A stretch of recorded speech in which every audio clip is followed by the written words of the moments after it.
बिस्मिल्लाहिर्रहमानिर्रहीम। अस्सलाम वालेकुम।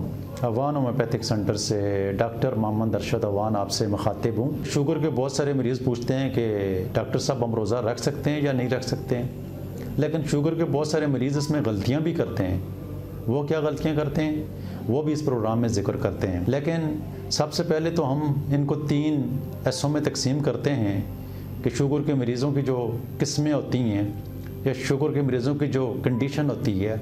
जैसे कि एक ऐसे शुगर के मरीज़ होते हैं कि जो इंसुलिन लगाते हैं या मेडिसिन खाते हैं तो उनकी शुगर नॉर्मल रहती है। दूसरे ऐसे मरीज़ होते हैं कि जिनकी जो मेडिसिन खाते हैं या इंसुलिन लगाते हैं लेकिन उनकी शुगर जो होती है वो कंट्रोल नहीं होती है, ज़्यादा होती है या कम होती है। और तीसरी कैटेगरी ऐसी होती है कि शुगर की वजह से उनकी बॉडी में कॉम्प्लिकेशन पैदा हो जाते हैं, जैसे कि किडनी फेलियर। इनको इस तरह के 3 हिस्सों में तकसीम कर देते हैं। जिस तरह के पहली कैटेगरी मैंने बताई आपको कि शुगर के ऐसे मरीज़ जो मेडिसिन खाते हैं या इंसुलिन लगाते हैं तो उनकी शुगर कंट्रोल रहती है, तो ऐसे मरीज़ों को रोज़ा रखने में किसी किस्म की कोई प्रॉब्लम नहीं होती है, बल्कि ऐसे मरीज़ आसानी के साथ रोज़ा रख सकते हैं। तो ऐसे मरीज़ों को जिनकी शुगर मेंटेन रहती है, कंट्रोल रहती है, वो खुशी खुशी रोज़ा रख सकते हैं। इस इबादत को, इस फ़राइज़ को बआसानी सर अंजाम दे सकते हैं। तो ऐसे मरीज़ों को रोज़ा हर सूरत में रखना चाहिए। शुगर की वह कैटेगरी जो दूसरी कैटेगरी है जिसमें शुगर के मरीज़ों की शुगर कंट्रोल नहीं होती है, मेडिसिन के साथ भी, इंसुलिन के साथ भी हो जाता है, बढ़ा रहता है या कम हो जाता है, ऐसे पेशेंट को भी रोज़े के लिए उठना चाहिए, रोज़ा रखने की कोशिश करनी चाहिए। और अगर ये रोज़ा रख सकें तो ये रोज़ा रख लें।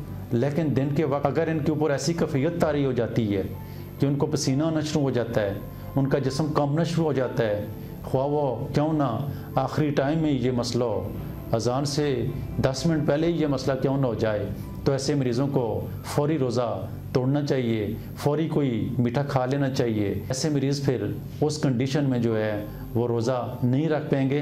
लेकिन अगर आप नियत कर लेंगे, आप कोशिश करेंगे, तो अल्लाह ताला आपको इसका अजर अज़ीम अता फरमाएगा और आप अपने साथ जुल्म भी नहीं करें।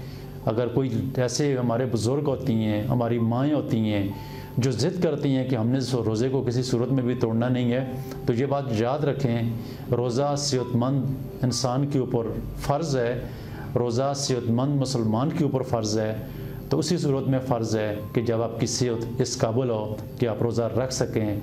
अगर आपकी शुगर ज़्यादा कम हो जाए तो उसमें आपकी ज़िंदगी के लिए ख़तरात पैदा हो जाते हैं, तो ऐसी सूरत में आप रोज़ा तोड़ भी सकते हैं। और अगर आप ये समझते हैं कि आप रोज़ा रख ही नहीं सकते हैं, आप बर्दाश्त ही नहीं कर सकते हैं, आपको इतनी शिद्दत के साथ भूख लगती है, आपकी शुगर लेवल लो हो जाती है, तो ऐसे में रोज़ा जो है वो नहीं रख सकते हैं।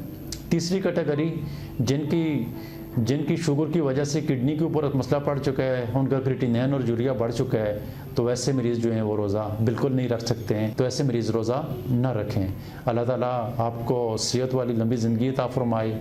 अपनी दुआ में याद रखना, रमज़ान का महीना आ चुका है और हम सब को अल्लाह ताला रोज़ा रखने की तौफीक अता फरमाए। अल्लाह ताला अपनी दरगाह में हमारे पूरे रमज़ान को, हमारी इबादतों को कबूल फरमाए। अल्लाह ताला आपको खुश हो खरुम रखे। रमज़ान का महीना, मुबारक महीना आप सबको मुबारक हो। अल्लाह हाफिज़।